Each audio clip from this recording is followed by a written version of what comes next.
10 साल के विकास के एजेंडे पर चुनाव नहीं लड़ा जा सकता, चुनाव जीता नहीं जा सकता।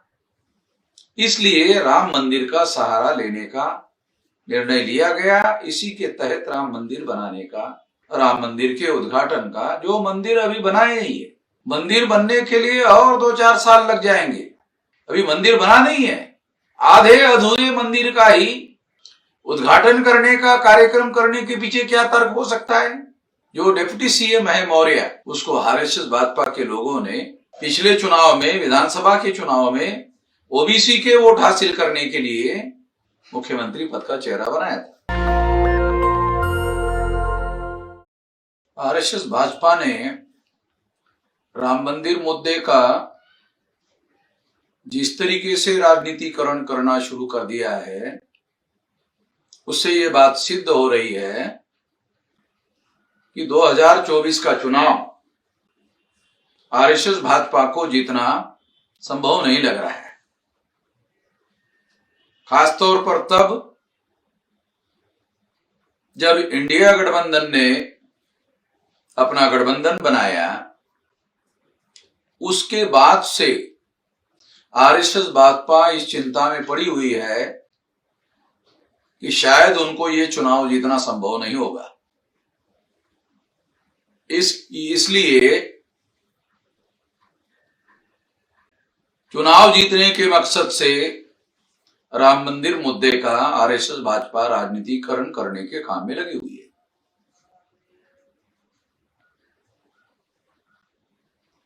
आरएसएस भाजपा के लोगों को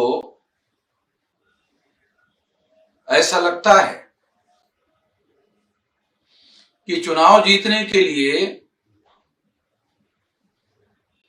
भगवान राम का भी इस्तेमाल किया जा सकता है।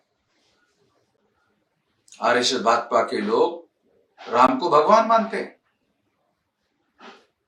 अगर ऐतिहासिक दृष्टि से अध्ययन किया जाए तो जो रामायण लिखी गई उसके 400-500 साल पहले बुद्ध पूर्व काल की जो जातक कथा है, दशरथ जातक, उस दशरथ जातक में राम का उल्लेख बोधिसत्व राम के तौर पर है।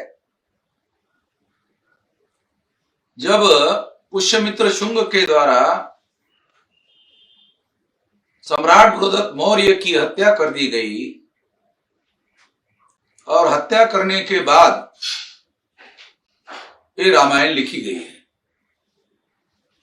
और उसमें उन्होंने दशरथ जातक का जो बोधिसत्व राम है उसका इस्तेमाल करना शुरू कर दिया और उसको आधार बनाकर आरएसएस भाजपा के लोगों ने, ब्राह्मणों ने योजना बनाकर राम का इस्तेमाल करना शुरू कर दिया और इस यकीन के साथ शुरू किया कि चुनाव 10 साल के विकास के एजेंडे पर चुनाव नहीं लड़ा जा सकता, चुनाव जीता नहीं जा सकता। इसलिए राम मंदिर का सहारा लेने का निर्णय लिया गया। इसी के तहत राम मंदिर बनाने का,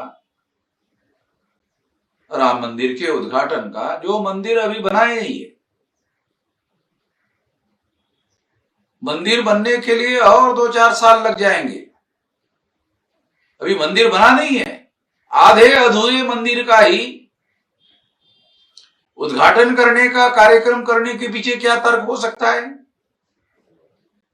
यही तर्क हो सकता है क्योंकि वो चुनाव में उसका इस्तेमाल करना चाहते हैं। इसलिए ये माना जा सकता है कि आरएसएस भाजपा के चुनाव जीतने की संभावना कम है। इस बात को ध्यान में रखते हुए ये जो अयोध्या मुद्दे का राजनीतिकरण किया जा रहा है, इस राजनीतिकरण से आरएसएस भाजपा को बाज आना चाहिए, मगर ये उनको आदत पड़ी हुई है उस आदत के अनुसार ही वो अपना काम करते रहेंगे। दूसरी एक और बात भी मैं कहना चाहता हूं, उत्तर प्रदेश में जो डिप्टी सीएम है मौर्य, उसको आरएसएस भाजपा के लोगों ने पिछले चुनाव में, विधानसभा के चुनाव में ओबीसी के वोट हासिल करने के लिए मुख्यमंत्री पद का चेहरा बनाया था। अभी और चुनाव के मौके पर मौर्य को, इस केशव प्रसाद मौर्य के इस काम पर लगाया गया है और वो बार बार जो है बयानबाजी करने के काम में लगे हुए हैं, क्योंकि केशव प्रसाद मौर्य का आरएसएस भाजपा ने इस्तेमाल करने का निर्णय किया है। इसी के तहत ये सारा का सारा काम हो रहा है।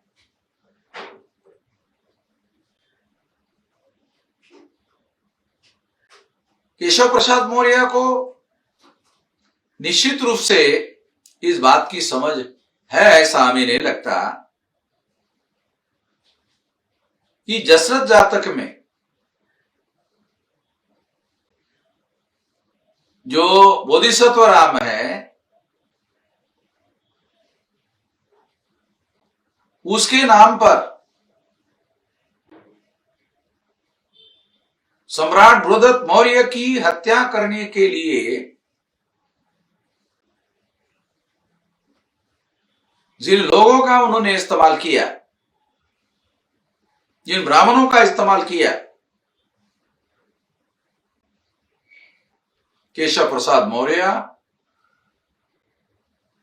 उन ब्राह्मणों के समर्थन में काम करने का काम कर रहा है और वो लोग, आरएसएस भाजपा के लोग, उसका इस्तेमाल करने में लगे हुए हैं। तो केशव प्रसाद मौर्य के बयानबाजों से भी हम लोगों को सावधान रहने की जरूरत है। धन्यवाद।